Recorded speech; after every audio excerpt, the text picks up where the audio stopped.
Біз под навесом атайын жасап, навесті. Лежактарды қойып. Получается, присвоили это место? Да, присвоили. Доверие высшим силам и неприятие ложных средств для достижения своих целей. Вот это вот... Под навесом отырған болбайды, төле отырсыздар под навесом. Почему? Ошоға под навесом мен жөнелеп элдин бар отыра берді. Біз под навесом атайын жасап, навесті. Лежактарды қойып. Получается, присвоили это место? Да, присвоили. А потому что это частная собственность.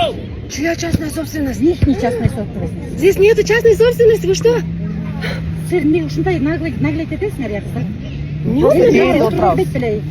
Атайын проход жасалу жерге мындайынан елдер атайын проходты қойып қойған мындай. Анан елдер өтсүндер. Ана мындай Она утверждает, здесь есть место уже. Именно ошо жер жагып атат, зонт албай, Да, зонт у нас бар. У нас там есть зонт, там дети спят. И мы отдельно решили сесть. Анда кичине отуруп анан кайра биз зонттун астына бара берели.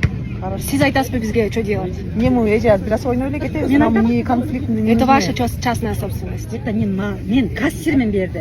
Ихний частный собственность. Документ показать? Пляж тоже их. Пляж меники деп айттымбы сага? Жок, пляж собственность отпайсызбы. Мен пляж деп айттымбы? Пляж жөнүндө пляж деп сүйлөдүм мен. Мы же на пляжу сидим. Пляж эмес, бул деген мына море под навесом. Под навесом. Все платное.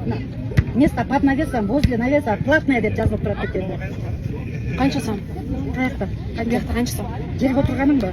Отурган вообще болбойт жерге. Мына, пожалуйста. Жок, мен аякка отургум келген жок, мен мына жака отургум келип атат. Канча сом? Сен отурчу жерге, отургун келип атабы? Отур жерге.